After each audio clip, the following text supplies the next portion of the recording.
That's disgusting. You had to do that, didn't you? It's building all night. We are a refined podcast here. Since when? Oh, that's right. That's another podcast. Yes, it's your Saturday morning hangover cure, and it's time for Sports Frenzy 2.0, the weekend edition. Your politically incorrect pop culture commentary. So what you need to do, we go through this drill each and every Saturday morning here. Coffee. Last day of August 31st, 2024, by the way. Coffee, eggs, bacon, sausage, whatever you need. Aspirin. Lots of aspirin. Pound of water while the coffee's brewing. That's your Uncle Dave. That's your Uncle Kev. And of course, we start off as always here on the weekend edition to get you through your misery with the opposite of misery. Rock and fucking roll. Boom, baby.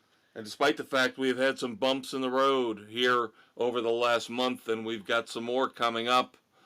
Did we tell the kids yet about the Queens of the Stone Age? I don't think we have. Yeah, we had the Queens of the Stone Age on our slate for concert reviews in early October. That concert has been postponed until summer of 2025.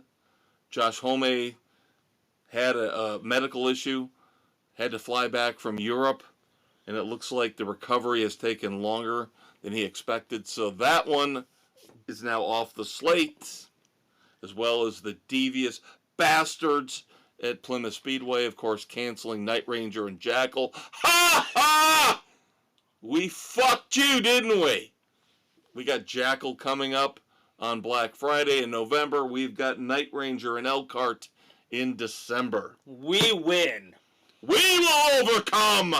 We are the rock and roll soldiers. And live music, just because of a little hiccup or two, does not stop for the Conquistador and the Maestro. No, it does not. Last Thursday night in Wabash, Indiana, at the Eagles Theater, we saw one of the greatest guitar players alive right now, George Lynch. Yep, and his band Lynch Mob on their final ride tour. Yep, this is their farewell tour. And yes, I know, we've talked about the fact that a lot of times... It's hit and miss, is it really? In this case, I believe it is. I think it is. I think George Lynch is going to move on to solo work. You know, maybe jumping in once in a while, helping a friend out. Yeah, he'll do some little projects and... Yeah. So... But, damn, he can still play. Holy crap. Yeah, this turned out to be much better than I was expecting. Now, the Eagles Theater in Wabash is a very intimate setting. Very nice. Yeah. Very clean, it was very a nice. Really neat little venue. It is a smaller venue. No opening act. No. We got about an hour and 35 minutes out of Lynch Mob. Unfortunately, our sources for set lists did not come through for this one. No. But because it's a small venue, probably most people who went there didn't know the site existed. For whatever reason, we only got partial. So we're going to go with what we know in terms of what they played. But it was a great show. It was an unbelievably great show. Another good show. It was very, very cool. This year has been stellar in terms of concerts so far. I would say much better already than last year. Yeah, we had some hiccups last year. Yep. But, yeah, Lynch Mob, for what we paid, I think we were $30 a ticket. This was definitely worth it. We got our Dawkins songs. That's the one thing I was worried about. I told Dave beforehand when we were eating dinner before the show with Mrs. C, I said, he better play Dawkins. He better not be so uppity that he won't play Dawkins. But he did. Yeah, we got 5 Dawkins songs, 4 regular songs, and Mr. Scary, the instrumental.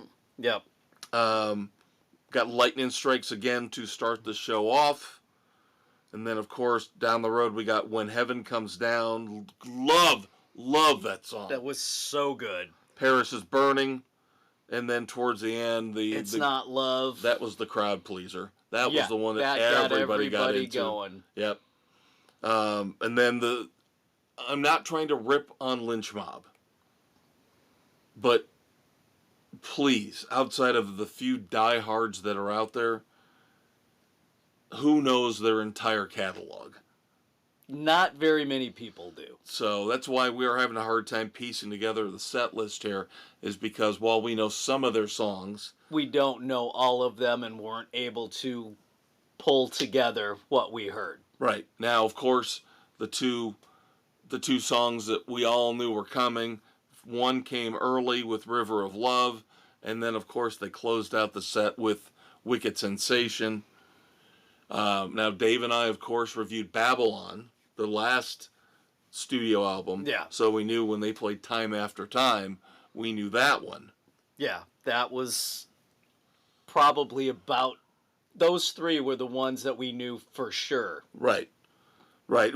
Street Fighting Man, their Street Fighting Man is okay. It's not the Stones version. But beyond that, there were another 3 or 4 songs in there that we're missing, and we apologize. I've got maybe half of their albums, so I don't know their catalog. We're not deep on as their catalog as we normally are with bands that we go see. Right. And we were really there more to see George Lynch play guitar. That was the big piece to go. And he did not disappoint. Great show. Again, nice, clean, small venue to go see a show at. Yeah, no issues at all with the place. Nope. For us, not a bad drive. Nope. Not the best, but not the worst by far. Hour and a half. Yeah. I will give Lynch Mob a solid, strong 3 frenzies. Absolutely.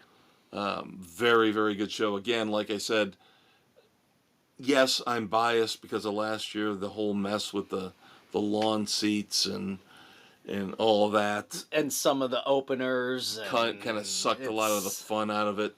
This year has been so much better despite the cancellations we've had. 3 of them already. We've enjoyed the shows. So. Yeah. 3 cancellations this year, but... That's all right. Like we said, we made up for Night Ranger and Jackal. We'll still see them. Tenacious D, Kiss My Ass. Queens of the Stone Age. Still could be a 2025. If they decide to reschedule. Yeah. See, I have a feeling with that one they're going to cancel. And they're just going to wait until they come back around with a new album and tour. Yeah, that's probably what's going to wind up happening. Yeah. Because there was only, 5 shows scheduled? Yeah, they had very limited shows. I don't see them getting a crew together to come back for that brief little run. Yeah. No. I don't know. Could happen. Don't know. Just speculating. But, yeah, very, very good show to add into the concert archive. Very happy. Very, very happy with this one. But we are not done with music yet. We have 4 new songs. Well, kind of new. One of them kind of new to us. Yes. But when we have this many new songs, I prefer to defer. Let the Conquistador run with this one. Oh, you know what? This one, I am going to start off with the one that I liked the most. There you go. So, I am going to begin with Foreigners, Turning Back the Time. This is definitely the strongest of the group for me. So, it hit what you would expect from Foreigner. You had a little bit of mellow pieces, and then it rocked out, got you into it. Good lyrics, good chorus. It's a very solid 3. Yeah, now for those of you who don't know, I think we mentioned it last week, but we will reiterate. This is a song we had heard months and months and months, maybe a year ago, that there were recordings with Lou Gramm on vocals that were not released, almost an album's worth Yeah. from Foreigner. So this is your little tease here. Yeah, this is one of them that they decided to put out there. Yeah, this is going to be on a greatest hits package. Same name, Turning Back the Time. 1996, I believe, is when this song was recorded. And again, this is Lou Gramm. Yeah. Back with Foreigner. So that adds a nice little bit to it. Yeah, no disparaging the current incarnation. No. Kelly Hansen, Jeff does Pilson, they're awesome. They do a damn good job of carrying everything on. And they have been with Foreigner almost as long time-wise as Lou Gramm was. Yeah, so are able to call themselves Foreigners still. Right. Even though they didn't have the studio output. I liked it as well. I don't know if I liked it quite as much as you. I still liked it. I'm liking it more and more the more I listen to it. But I will go with a strong 2.5 on this one. Okay. I do like it. Again, this is not I Want to Know What Love Is. I still can't believe they're thinking of playing that at the Rock and Roll Hall of Fame induction. You cannot play that one at the induction. No, but this is a nice mid-tempo rocker. It's catchy, very, very good. Lou Gramm sounds good. Yeah. So no issues with it at all. A nice welcome surprise. Yes. So what's next, bud? What do you got? Next, we will hit Soul Asylum's Freak Accident. Kind of a mellower tune. Yes. Yep. So mellow seems to kind of almost be the theme for a lot of stuff this week. So yeah, we're not going to blow the doors off with any hard and heavy Judas Priest style stuff. No. And some of these guys can rock it out a little bit, but you're not getting... We have to take what we're given. Right. So, Freak Accident, it's definitely Soul Asylum. It has their mark on it. It was enjoyable. So, I give it a solid 2.5. It wasn't over the top for me, but it was I will listen to it. I think you and I are almost the opposite. With these two? Yeah, in that, well, and I admit I'm probably a bigger Soul Asylum fan than you. This reminds me a little bit more of their classic period in the 90s. Now, I'm not saying it's spectacular by any means, but it was almost like when I listened to it, I said, yeah, that's Soul Asylum. That's what I miss. Yeah, you could hear That's what I miss from them. The melancholy stuff, Runaway Train, the melancholy lyrics. That's Dave Pirner. That's Dave Pirner at his best. Yeah. So I actually like this. I give it a solid 3. All right. For Freak Accident. But so two. We're starting off 2 good songs here. Yep. So let's go with Lady Bang from Live. BHANG. Yeah. I don't know what significance that has. No idea. It was all right. I had trouble getting into this one. I don't know what it was about it. It just... I don't know. I'm with you. It was just there. Yeah. There was nothing... When you came over so we could start taping our podcast this week, yeah, I was listening to it because I listened to it like 4 times today, and that's on top of probably another 4 times over the past week. It's just... I can't figure it out. No, it's not just, bad. It's just, And you've got Dean DeLeo from Stone Temple Pilots on that slide guitar. Almost sounds a little bit reminiscent of his work on Big Empty. Yeah. But his band. And of course they're touring together. We're going to see them in a couple weeks. But yeah, I didn't know what to make of it. It was just... It's not bad. It's not bad. It's not good. It's just I don't will know. put this one firmly on the fence.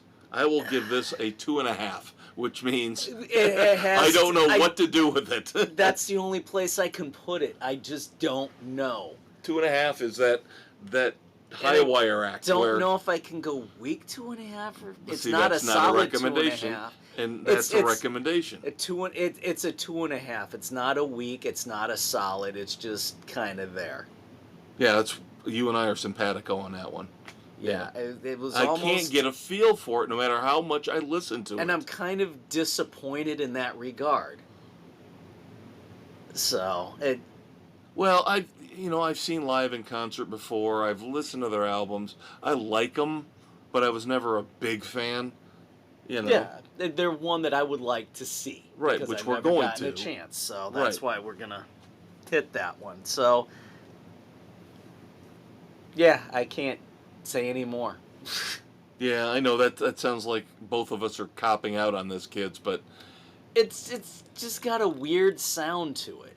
it's it's And- hard to describe. Again, bringing in Dean DeLeo from Stone Temple Pilots, his slide guitar is probably the most distinctive marker. Piece of it. Yeah, Yeah, because nothing otherwise it sets just sounds like if you told Ed Kowalczyk, of course he's live now. He is the only member of Live left.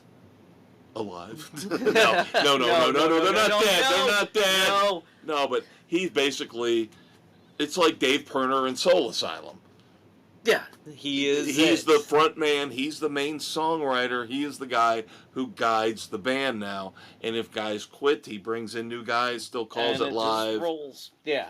And yeah, this is just a non-distinctive, nondescript cookie cutter live song. Going back in their history. Yeah. Yeah. It doesn't have. There's not. It there's doesn't no, have the edge that their better stuff from early on had. There was a little tiny bit more of a harder edge to it.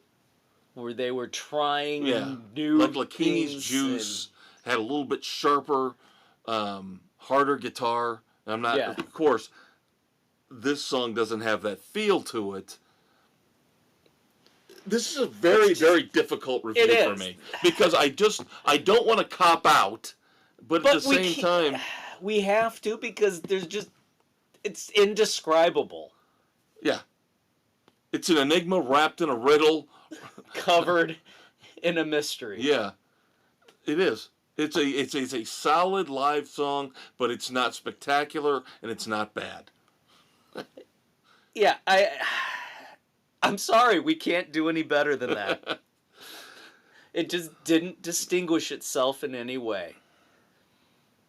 So what else we got, Dave? Then the last piece we had was our weekly David Lee Roth song.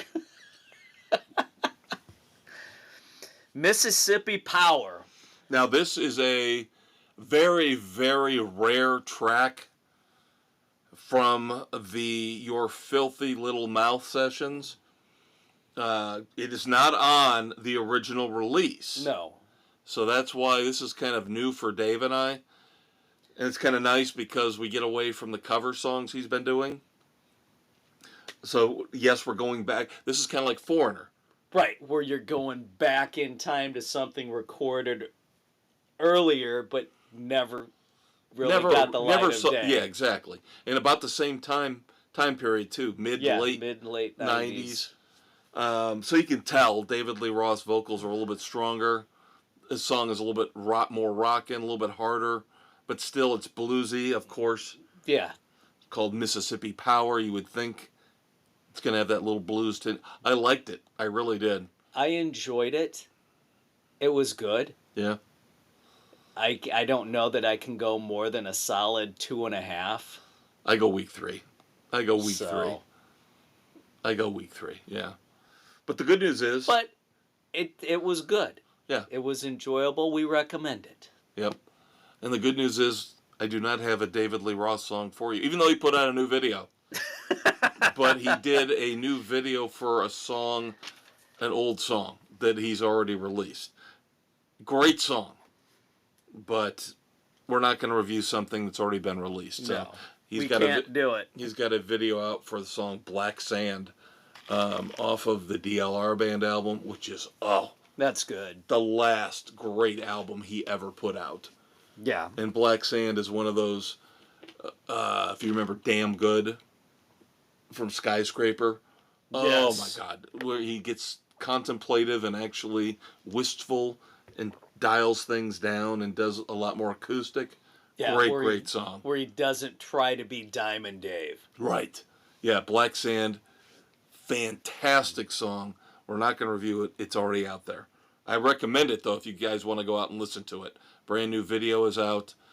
Not a re-recording. He's basically he's doing this work with the Mojo Dojo, this animator who did the Baker Street video. Right, yeah. So that's what this, and for this video we talked about Mississippi Power. Same thing. It's the static animation, but it's still kind of cool. yeah, it doesn't distract from the song like that ridiculous Baby Driver video. God, I did wind up. You did watch it. I told you not to watch it, David. It was a train wreck. I couldn't look away. Oh my God! Why would you watch it after I told you not to? Because I'm a glutton for punishment in some regards. Was it not the most ridiculous video ever? It was bad, and it was inadvertent. Oh my God. Well, next week, Sammy Hagar. Concert review, Loverboy opening. The Best of All Worlds, the Van Halen tribute. Now, news just came out today as we tape here on August the 28th that unfortunately Jason Bonham has had to bow out of the last few dates of the Best of All Worlds tour, which wraps up this weekend. I think we see the second to last show. Yeah. Kenny Aronoff, though, very capable. Former drummer for John Cougar Mellencamp. Yes, I still say Cougar. Stepping in. And he's done this in the past.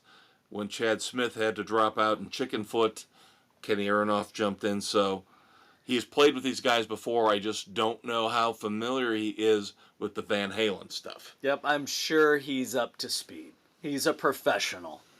So just hope all is well with the Bonham family. Yep. Yeah, I don't know anything other than there was a Bonham family emergency and he had to fly back to England. That's all I know. Yeah. But next week, I hate to do it. When we get new music, got a couple more cover songs. Now, one we talked about, because we just reviewed last week, we reviewed Bryan Adams.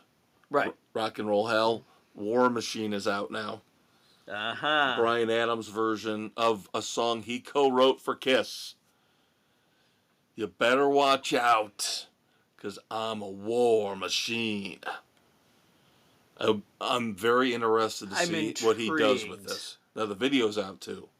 So I've watched the video. I may have to do that. Yeah. The other cover song, I don't know how you're going to feel about this, buddy. I am very, very, very nervous, disappointed in Motley Crue. You want to talk about a money grab? They're releasing a 3-song EP. You want to buy it on Amazon? I think it's $10 for 3 songs. Oh, come on. Bullshit. No. Of course, what was the song Dogs of War was the one we reviewed a couple months ago? Yeah. That's on there. Song Canceled is on there, which they've been bragging about that they put together because it's amazing we haven't been canceled after all these fucking years. Yeah. Third song, cover song. Motley Crue's version of Fight for Your Right. Oh, God help us. Yes, the old Beastie Boys song. So we will have Sammy Hagar for you live in concert next week with the great Michael Anthony, the great Joe Satriani and Kenny Aronoff, and Loverboy. And then those two songs. There we go. Now, once we get through TV and streaming and movies, we'll have a little bit more to discuss in terms of next week. Very, very good news on the movie front in terms of what we'll have for you next week. Shall we talk about TV and streaming first real quick before we move on to movies? Sure, Do you have why a book not? this week? I should No. ask that. No No, book? I'm not quite halfway through the new Sigma Force, Archangel. Supposedly, the Lee Child short story book is out already. So I'm supposed to be getting that in the mail tomorrow. So I'm going to juggle two books. Oh, no. I'm reading Backblast, Gray Man, and then I'm going to start in on Lee Child. Safe Enough, I believe it's called. Yeah, I think so. So, there we go. Yep. All right. In terms of TV and streaming, let's start off with news.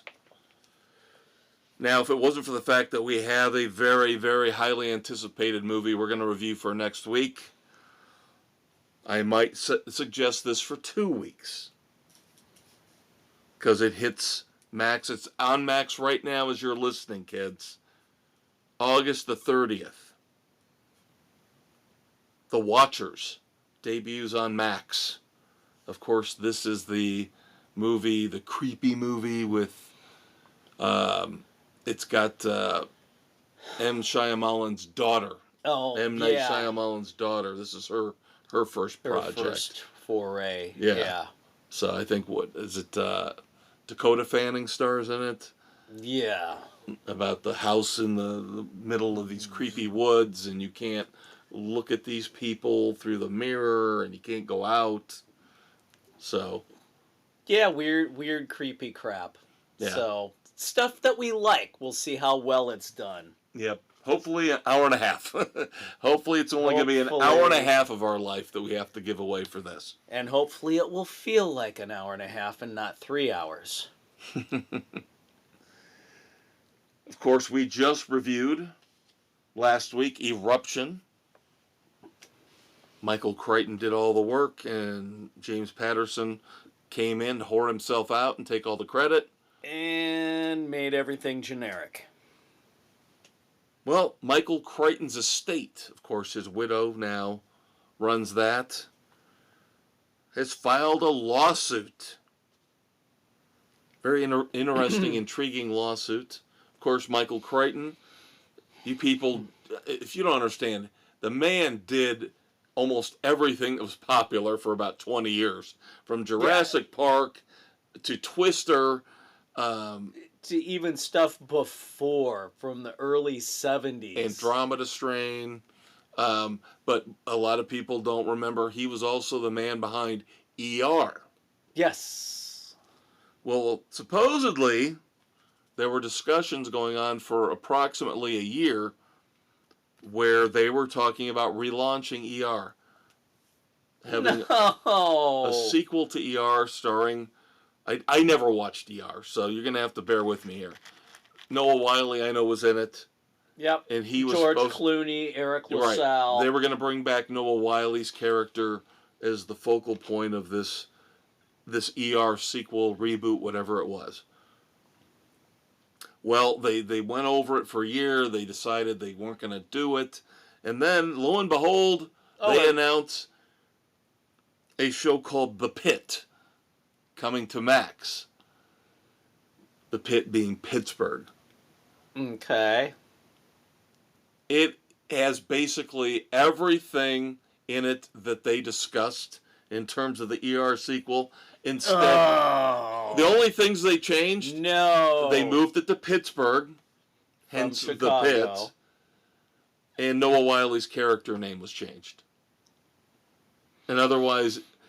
that's bad form. Let's just say that Michael Crichton's widow, that estate, is crying big time foul.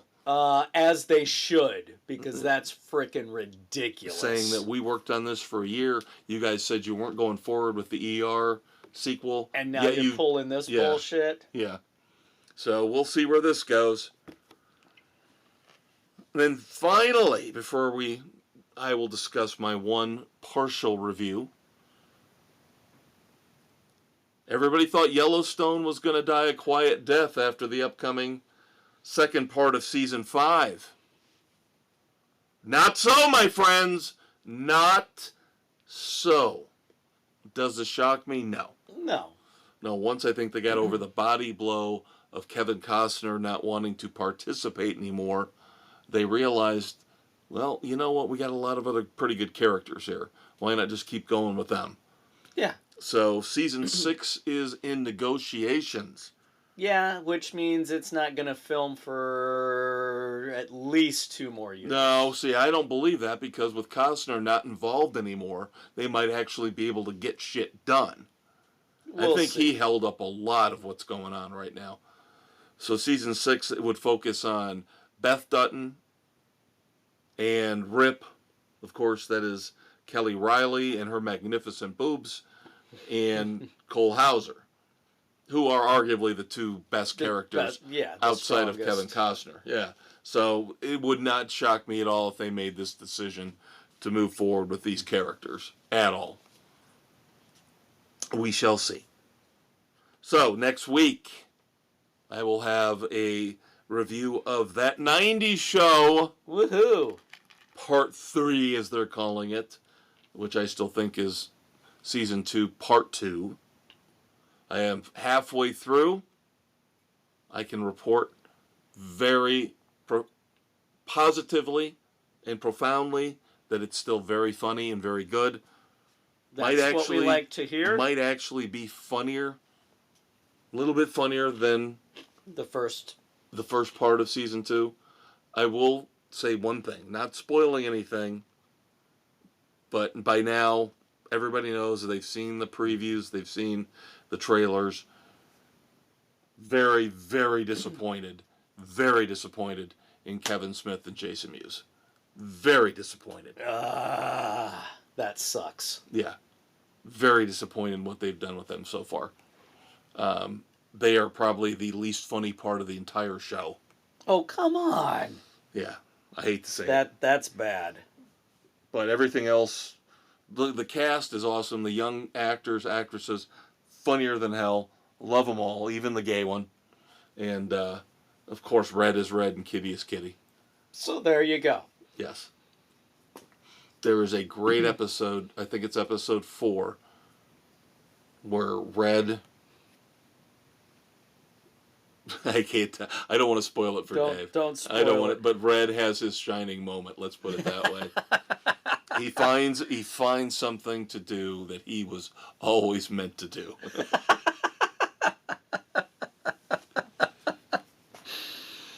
But next week I will have my full review. And I swear to God, if they cancel this, because all I read is they moved up part 3 because they're trying to burn off all the episodes so then they can officially say bye-bye to it. I will not be a happy camper. No, not at all. Because this has been We need Red.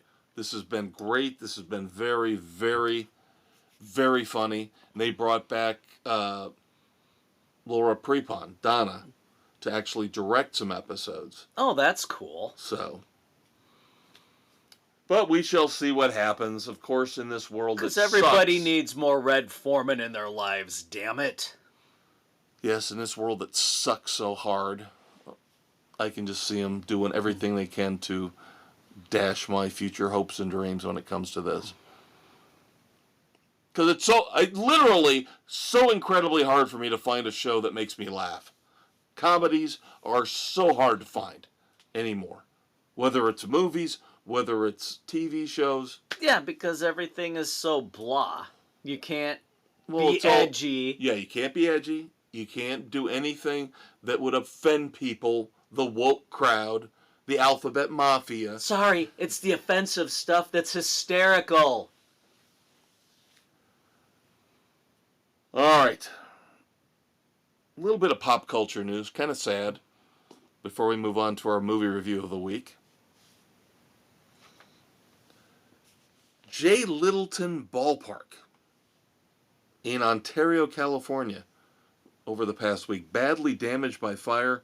This was the setting for a lot of classic baseball movies. 8 Men Out was filmed there partially. The Babe. And A League of Their Own. Wow. Yep. And it's pretty much... movie history. Yeah. Pretty much toasted, no pun intended. So, yeah, a lot of movie history there gone up in flames. Seriously. Yeah, legally, completely... I mean, it's just sad. It's very, very sad. I hate that, because it seems like they always have this problem out in Hollywood at all the studios where they keep, the warehouses where they keep the memorabilia always seem to catch fire. I remember years ago... Yeah, they don't do a good job protecting things, I remember years ago, one of the big places they stored the master tapes for albums burned up. And I remember a lot of bands saying we lost the master tapes to the first 5 or 6 albums we released. Yeah, that's bad on many, many levels. Next week, when it comes to movies, finally, been waiting months and months and months to watch this. Guaranteed 100% this will be our movie review for next week. The Fall Guy. Yes. Fall Guy finally hits Peacock. Should be on there already as you guys are listening to this. Believe it hits Friday night the 30th. Guaranteed watch. Yes, the extended cut too. So we get a little bit of bonus footage. Even better. Yep. Love some Ryan Gosling. Love some Emily Blunt. Cannot wait. Cannot wait to watch this. And that leads us into our featured movie review of the week. The epic Western. Kevin Costner's project, near and dear to his heart, Horizon Part 1. Yeah, a little bit of background if you don't know. Horizon Part 2 was supposed to be out in theaters already.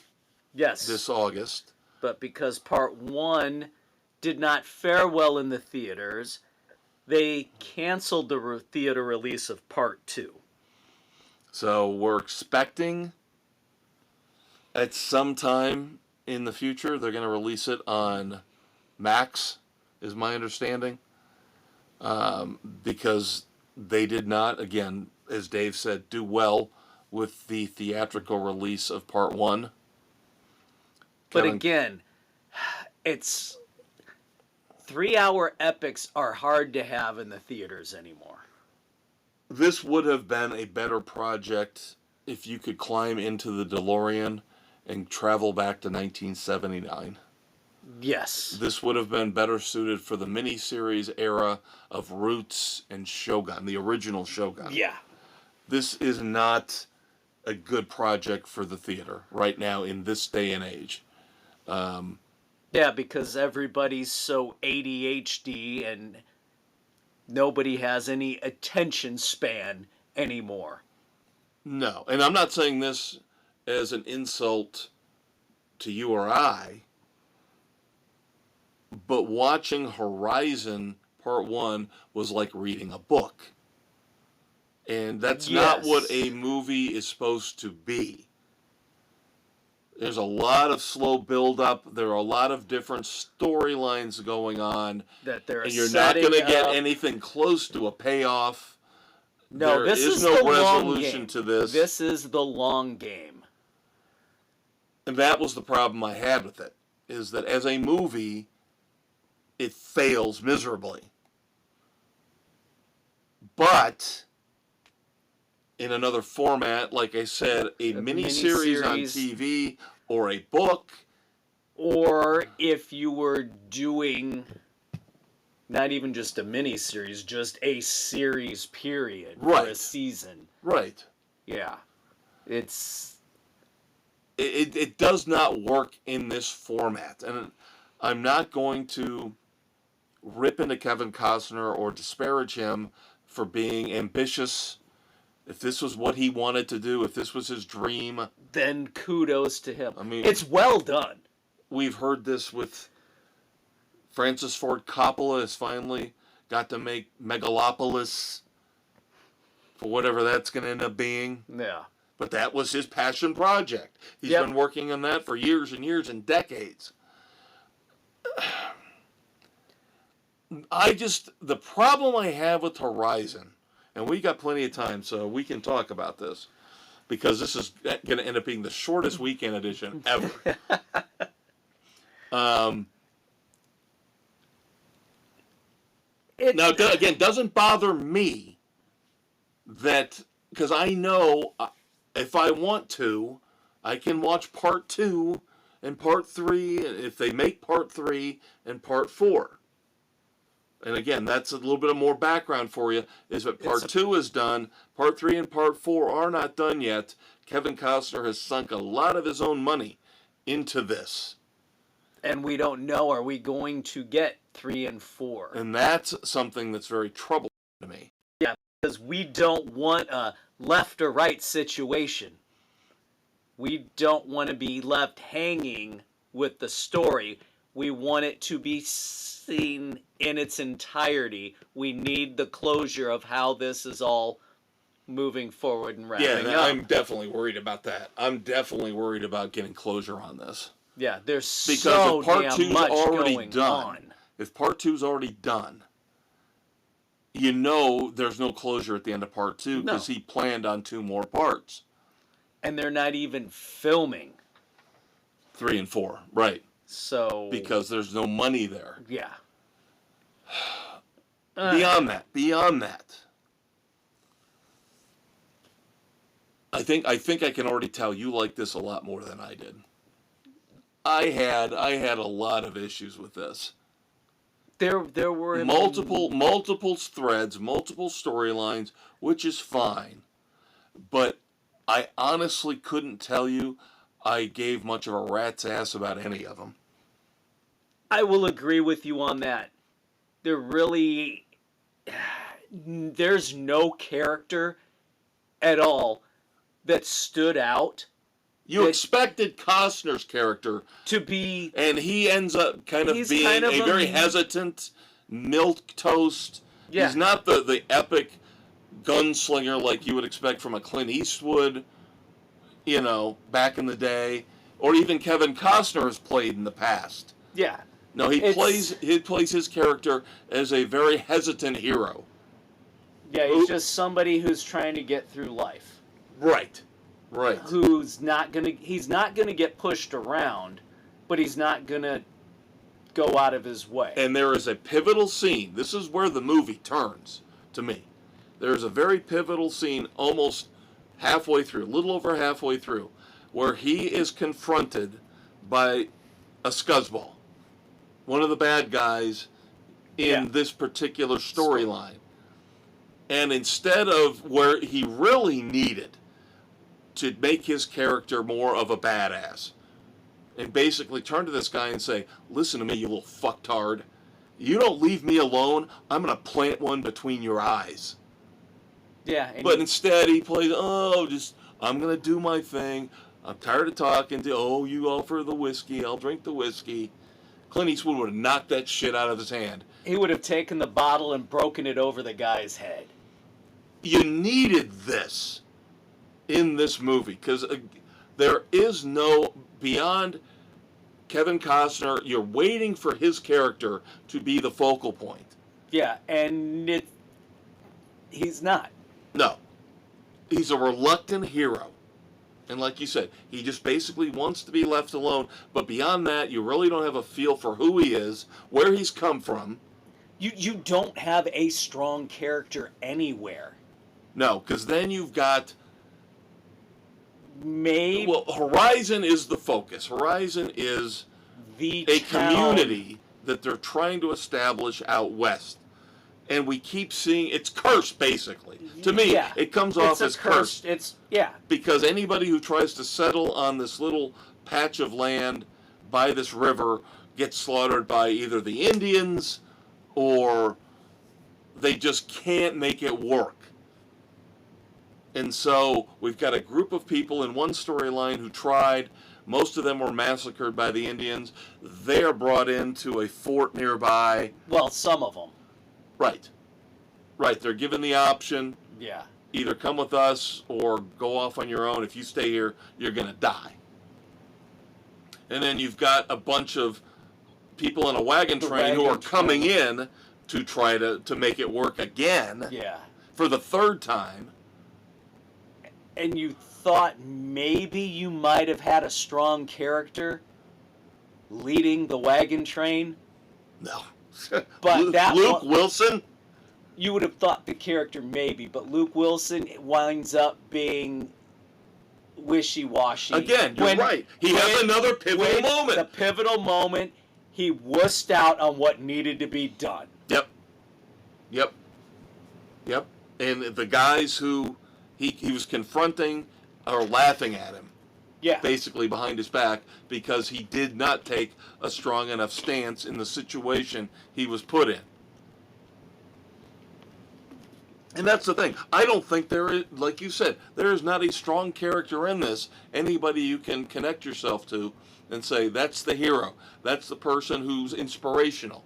That's the person who's got their shit together, who's going to make these people believe in what their mission is. Yeah. Maybe you got one of the dirtbag brothers who might start to become a normal human being, potentially. I doubt it. You've got the band who's tracking the Indians who slaughtered the town. You've got the leader of that who's the great not Jeff even, Fahey, by the way. He's not the leader. It's the other guy with... Right. But Fahey's twisted guy is kind of usurping and being the strong character. Right. He's probably the strongest character in the entire movie to this point. Yeah, I couldn't dispute you on that. I couldn't. Didn't get enough of Will Patton. I love Will Patton. He's barely in it as part of the wagon train. Yeah. Yeah, Luke Wilson again. Another moment with the wagon train. Early on, when he should have put his foot down with the prissy husband and wife and let them walk all over him, and Will Patton and his daughters. Yeah. I mean, it just takes so many missteps with the script and the plot. Every opportunity it has to make a strong statement, it backs off. Yes. And that's frustrating as hell. And at times, I'll be honest with you, at times it's confusing to watch. Oh, because you're jumping between the three different plots. And then they're jumping in time with everything as well. Right. And then at the end, I'm not spoiling the end because there is no end, you get like just out of the blue, you get like a 4-minute montage, kind of like, here's what's coming next in the next part of Horizon. But without anything. No context. It just jumps right into it. Yeah, just goes and then you start boom, boom, boom, boom, boom, boom. I'm like, what the frick are you doing? Yeah. They're basically showing you what's coming up in the next installment of Horizon without even telling you. Jumping right in from the end of part 1 into this montage. See, now, we're making it sound like it's a lot more interesting to me than it is. I think it's a very good failure, is how I'm looking at it right now. Yeah, it does. It's disjointed. If you want to watch an epic Western of settling the West, go back to How the West Was Won from the 60s. Boom. Or a longer Western that works is The Outlaw Josie Wales. That was the one that jumped into my head. I was like, I know The Outlaw Josie Wales is really long, but damn is it good.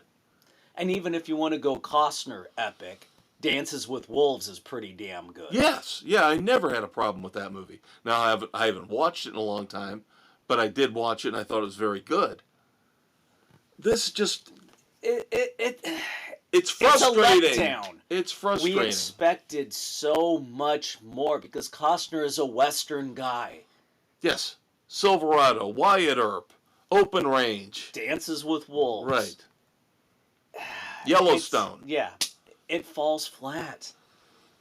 It's too complicated. It's too Disjointed. ambitious. Again, it's not suited for this format. No, and Westerns are supposed to have strong characters. I think that's the big thing. I think you hit on it perfectly. Is that the biggest flaw of this is that the characters are not strong.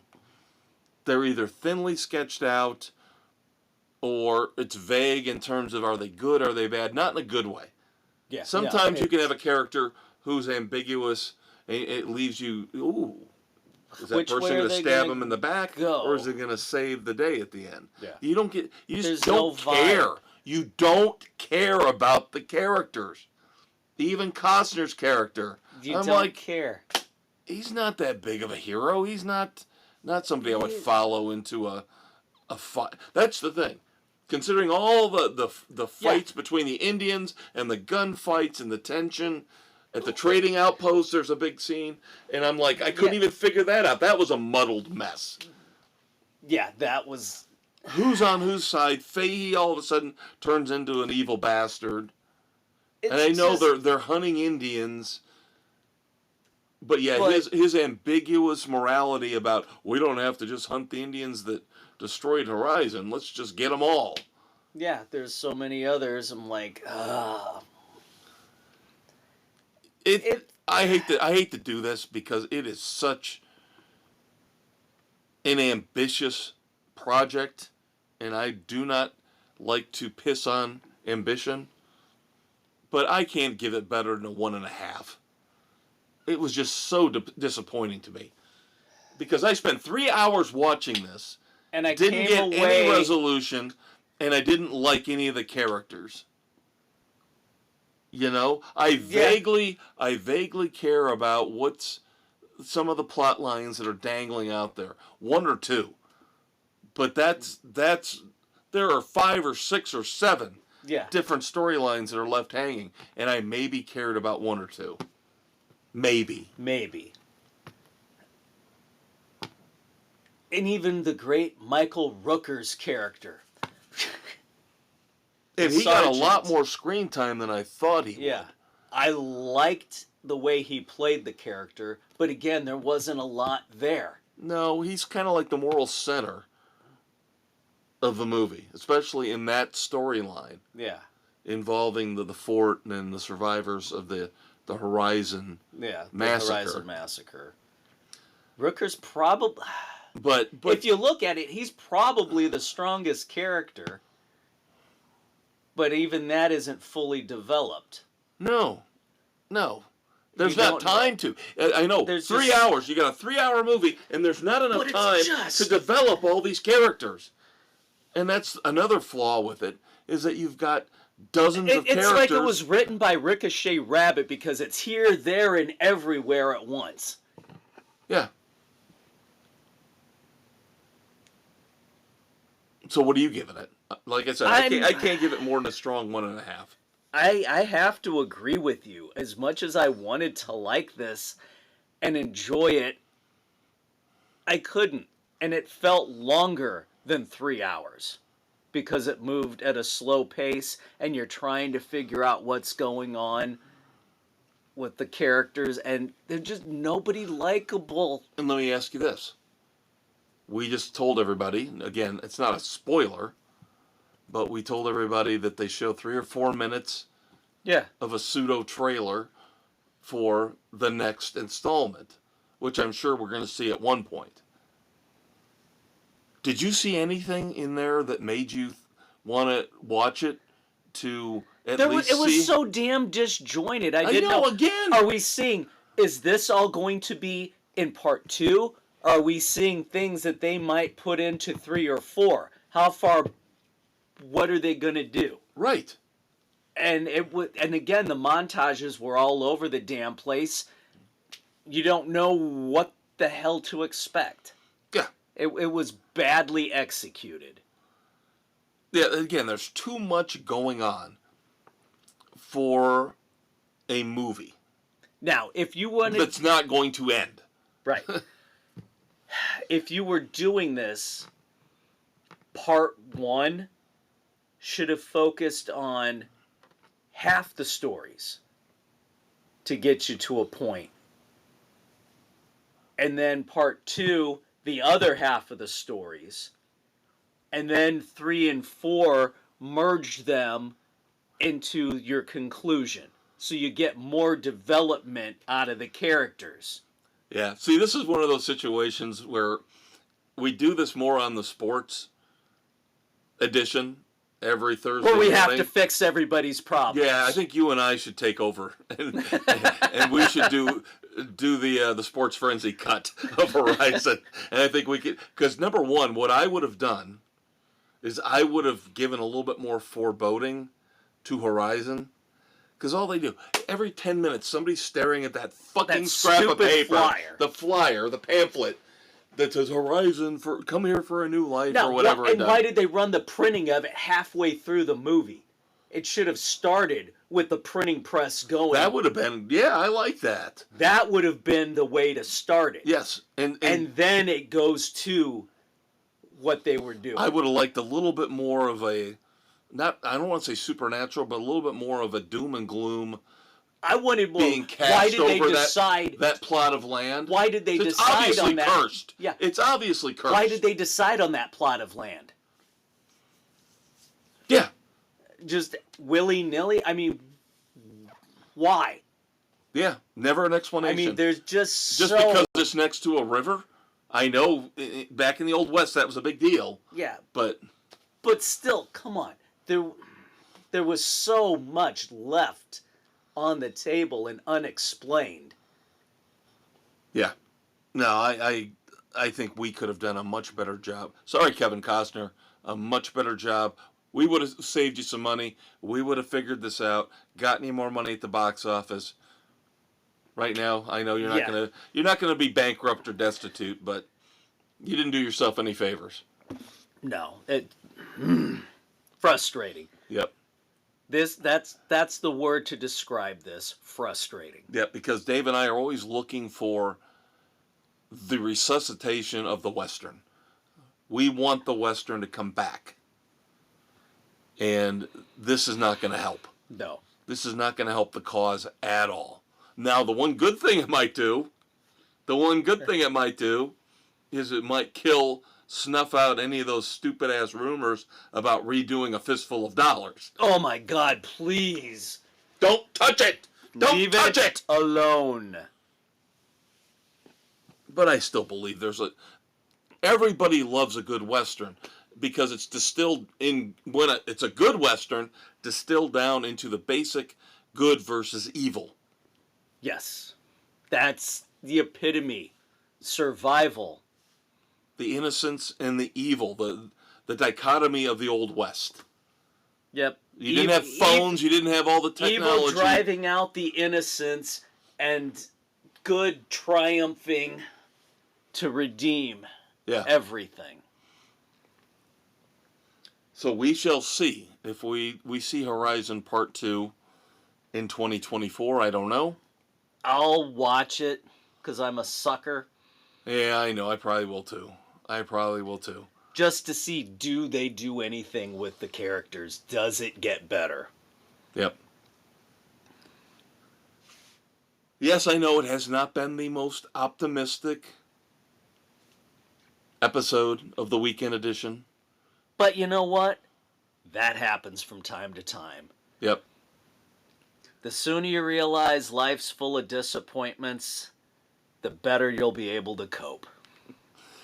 Of course, next week, another thing that Dave will love is I will recap WWE Bash at Berlin, which is today as you're listening to this. If you're listening on August the 31st, today.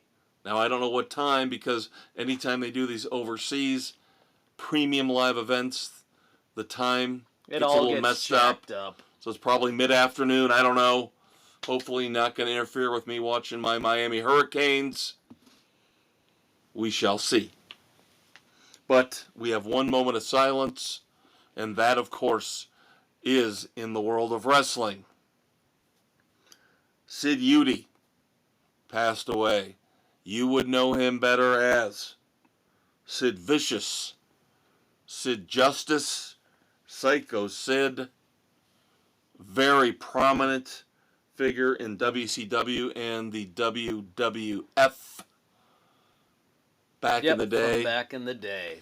So thoughts and prayers to his family and friends. Of course, big feud with Hulk Hogan at one point. Horrific injury. Jumping off the top rope, landing awkwardly, his leg basically snapping. That was bad.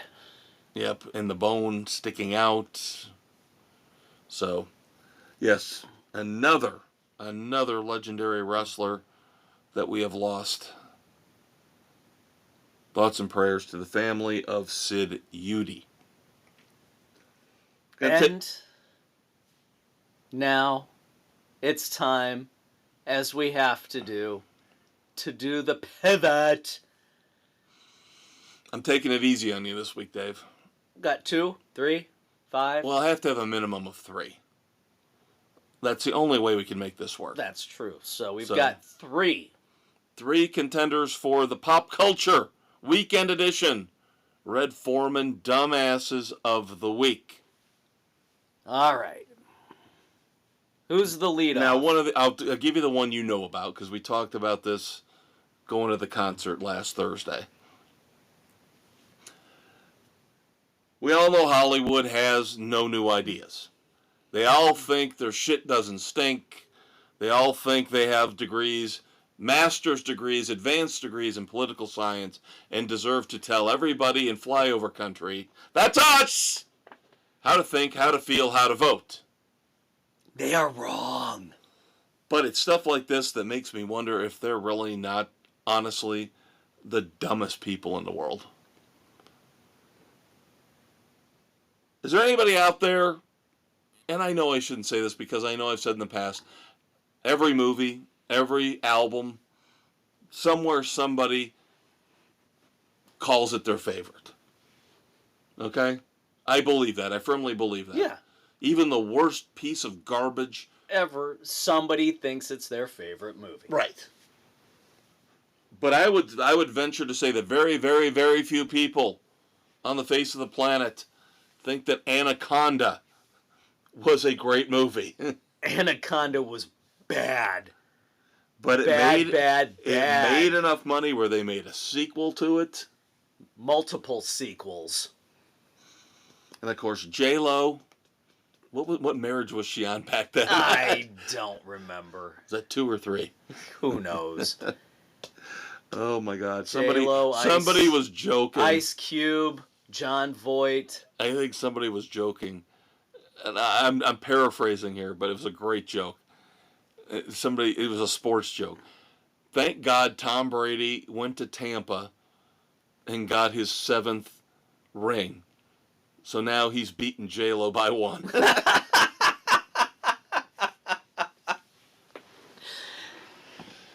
Nice. Anyway,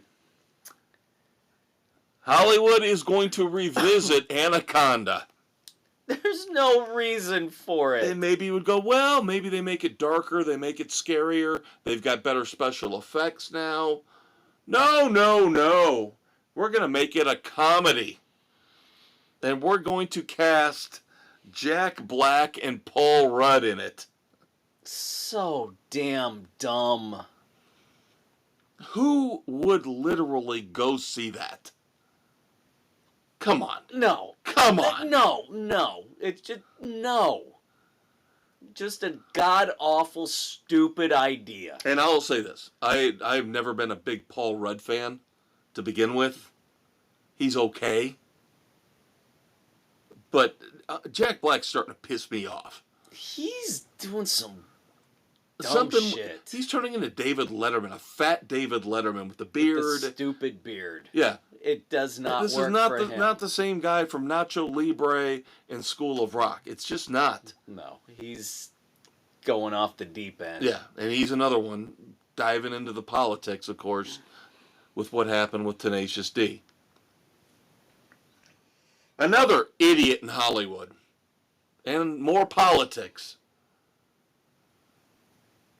Now, you and I both tried to give The Last of Us a shot, right? We tried. The adaptation on Max of the popular video game. Yep. And couldn't deal with it. It got too PC. It got too weird. It was The Walking Dead revisited. It was the same frickin' type of storyline, not original in any way, and it wore on you. It did not move at a decent pace. Sometimes Walking Dead was slow, but I think it moved at a better pace than The Last of Us. Yeah, and I and that's will not saying anything. I will not watch it again. And it did have its moments where it got way too PC for me. And I got tired of everybody emphasizing that the young girl, Bella Ramsey, is like, what the hell is the word? Nymph, or she's binary or non-binary or whatever. Whatever. And then we had the episode with the two guys in their little fortress, and we had to watch that for an hour. Oh, I love you. I love you. Oh, what do we care if there's zombies out there? We love each other. We're gay. Great. Can we get on to episode 3? And, of course, one of the stars of that episode was Nick Offerman. And Nick Offerman, of course, was in Parks and Recreation, and he is a raging fucking libtard. So he has decided to put out a song on YouTube called Proud to Be a Kamala Man. Oh, God. And, of course, there's a lot of profanity in it, especially directed towards former President Donald Trump. Because, of course, the party that claims they're against bullying, this is all they fucking do. It's the biggest bullies. Yes. All right, let's get away from this crap for our third one. Let's talk about a trend that's coming back in movies. And I'm gonna switch to my my TV shill voice here. You, conquistador, can re-experience smell-o-vision in your own home.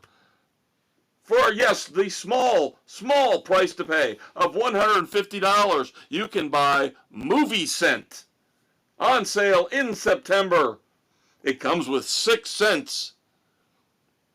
$90 for refills. And there are 36 more coming. So in the privacy of your own home, you can smell fresh cut grass, blood, gunpowder. No. Just no. God, no. You don't want Movie Scent? No. Fucktards. Again, only $150. Oh, if you hell pre-order, no. If you don't pre-order, it goes up to $180.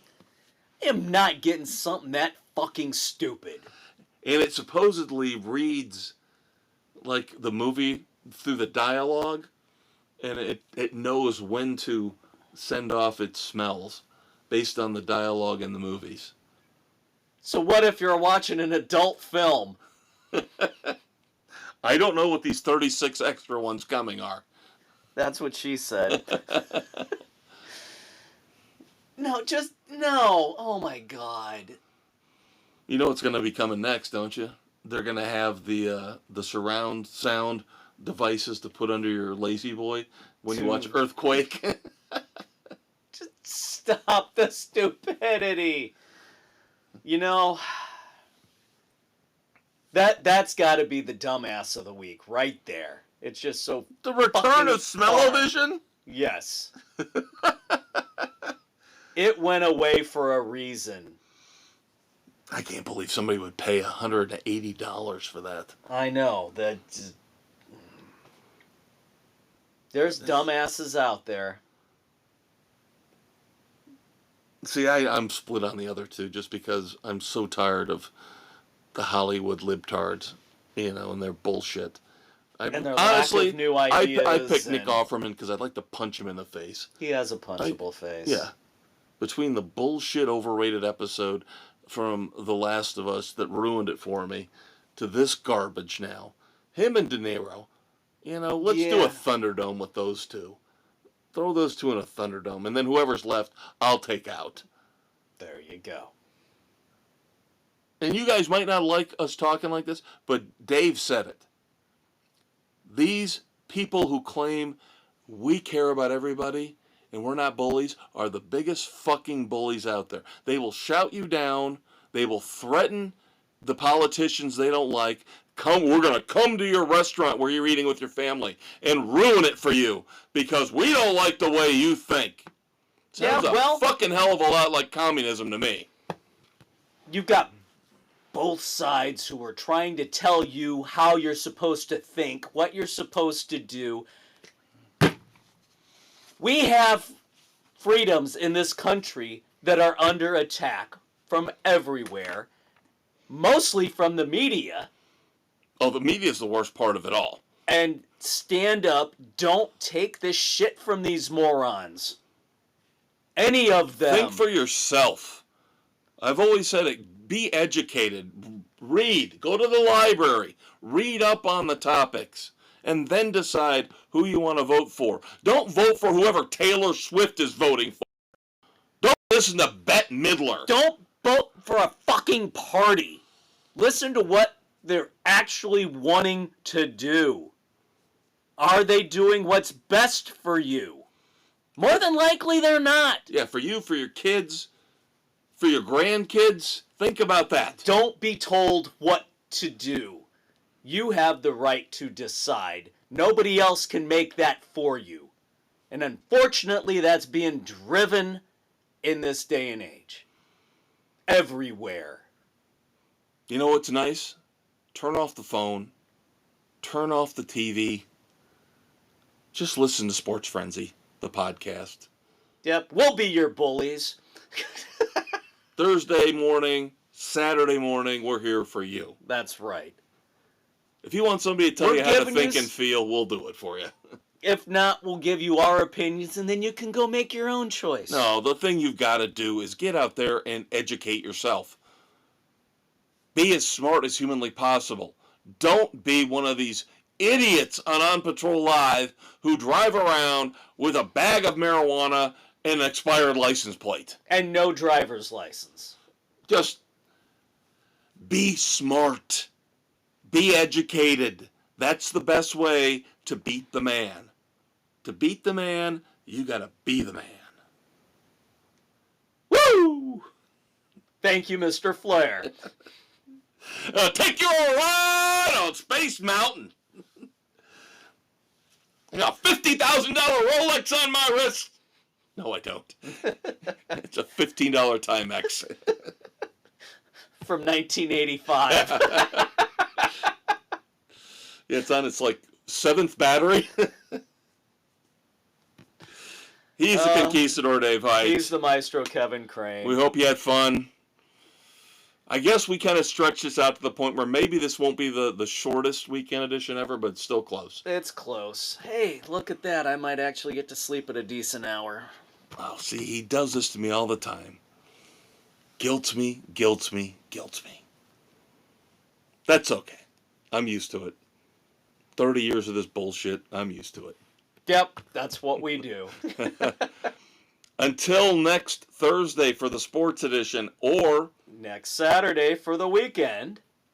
He's your Uncle Dave. He's your Uncle Kev. Say goodnight to the kids, Dave. Good night to the kids, Dave.